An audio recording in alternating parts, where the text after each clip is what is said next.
নমস্কাৰ ছাত্ৰ-ছাত্ৰীসকল, আজি আমি এটা নতুন ভিডিঅ' লৈ আহিছোঁ আৰু এই ভিডিঅ'টোত আমি আলোচনা কৰিম পঞ্চম শ্ৰেণীৰ বিষয় নতুন গণিত পাঠ নম্বৰ 1 সংখ্যা আৰু প্ৰক্ৰিয়া। এই পাঠটোৰ তোমালোকে পৃষ্ঠা নম্বৰ 7, 8 আৰু 13 নম্বৰ পৃষ্ঠাটো উলিয়াই ল'বা। তাৰ পৰা আমি কেইটামান বস্তু আলোচনা কৰিম। ইয়াৰ আগৰ ভিডিঅ'টোত মই আলোচনা কৰিছিলোঁ বিস্তৃত ৰূপত লিখা আৰু আমি এইটো ভিডিঅ'ত আলোচনা কৰিম সংক্ষিপ্ত ৰূপত লিখা।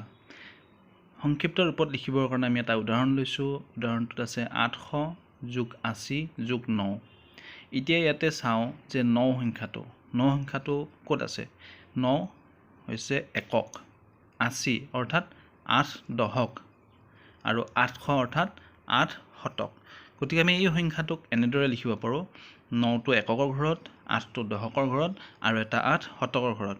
গতিকে সংখ্যাটো হৈছে 889। ইয়াৰ পিছৰ উদাহৰণকেইটা তোমালোকে নিজে নিজে কৰিব চেষ্টা কৰিবা আৰু নোৱাৰিলে মোক সুধিব পাৰা। এতিয়া আমি আন এটা বিষয়লৈ সংখ্যাৰে লিখোঁ। কোনো এটা সংখ্যা আমাক আখৰেৰে দিলে আমি তাক সংখ্যাৰে কেনেকৈ লিখিম। ইয়াত এটা উদাহৰণ ল'লোঁ। ইয়াত আছে 9805। 9000 অৰ্থাৎ 9 লগত 3টা শূন্য বহিব, 9000। তাৰপিছত 800, 8 শতক। তাৰপিছত দশকৰ ঘৰত যিহেতু একো নাই, গতিকে আমি দশকৰ ঘৰত 0 দিছোঁ।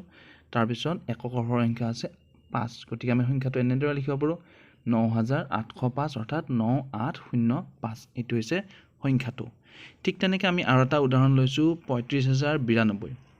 35092 বুলি কওঁতে ইয়াতে 35000 ঘৰত 35 আছে, 3 × 5, 35।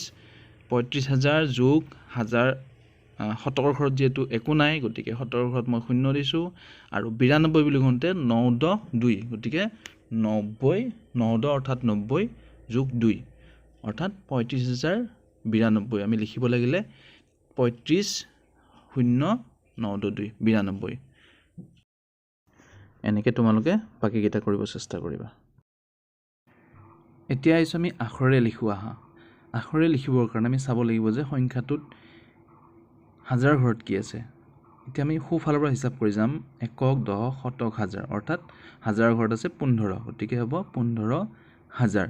তাৰপিছত শতকৰ ঘৰত আছে 9, গতিকে 900 আৰু দশকৰ ঘৰত যিহেতু একো নাই, তাত 0 আছে আৰু এককৰ ঘৰত আছে 7, গতিকে 7টো আমি 7 বুলি লিখি দিম। সংখ্যাটো হ'ব 15907। ঠিক তেনেকৈ আছে 29008 অৰ্থাৎ হাজাৰ ঘৰত আছে 29, শতক আৰু দশকৰ ঘৰত যিহেতু একো নাই, গতিকে আমি এককৰ সংখ্যাটো লিখি দিম 8 বুলি কেনে, অৰ্থাৎ 29008।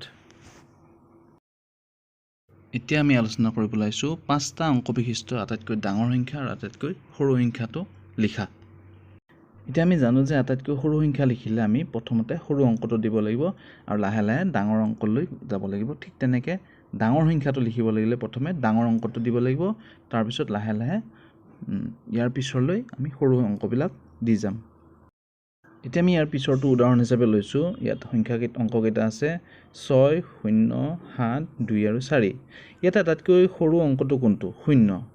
গতিকে আমি অংকটো লিখিব লাগিলে 0, তাৰপিছত 2, তাৰপিছত 4, 6 আৰু 7 এনেকৈ দিব লাগিব, নহয় জানো? কিন্তু এইটো শুদ্ধ নহ'ব, কাৰণ প্ৰথমে যদি আমি 0 অংক দিওঁ তেতিয়াহ'লে সেই সংখ্যাটো 5টা অংক বিশিষ্ট নহ'ব, ই 4টা অংক বিশিষ্ট হৈ যাব। গতিকে আমি শুদ্ধকৈ লিখিব লাগিলে লিখিব লাগিব 2, 0, 4, 6 আৰু 7। ঠিক তেনেকৈ আমি আটাইতকৈ ডাঙৰ সংখ্যাটো লিখিব লাগিলে এনেকৈ লিখিব লাগিব 7, 6, 4, 2 আৰু 0। এই দুটা হৈছে আটাইতকৈ সৰু সংখ্যা আৰু আটাইতকৈ ডাঙৰ সংখ্যা। এইখিনিতে মই আৰু এটা কথা উল্লেখ কৰি দিছোঁ যে মই 35 সংখ্যাটো 35 বুলি উচ্চাৰণ কৰাৰ পৰিৱৰ্তে মই 35 বুলি উচ্চাৰণ কৰিছোঁ, এইকাৰণে যাতে আমাৰ অসমীয়া বিভাগৰ ছাত্ৰ ছাত্ৰীসকলৰ কাৰণে অসুবিধা নহয়। গতিকে আজি আমি ইয়ালৈ আলোচনা কৰিলোঁ। ইয়াৰ পিছৰ ভিডিঅ'টোত আমি আলোচনা কৰিম আঁচ দিয়া অংকবোৰৰ স্থানীয় মান লিখা। তাৰপিছত আমি আলোচনা কৰিম চিন্তা কৰা আৰু কি হ'ব উলিওৱা। ইয়াতে প্ৰশ্নবোধক চিন য'ত আছে তাত আমি কি হ'ব এইটো উলিয়াব লাগে। তাৰপিছত আমি আলোচনা কৰিম সমস্যাবোৰ সমাধান কৰিবলৈ চেষ্টা কৰা। আমি কেইটামান সমস্যা দেখিছোঁ ইয়াতে, এই সমস্যাকেইটা আমি সমাধান কৰিবলৈ চেষ্টা কৰিম। গতিকে আজিলৈ ইমানতে এৰিছোঁ। ধন্যবাদ।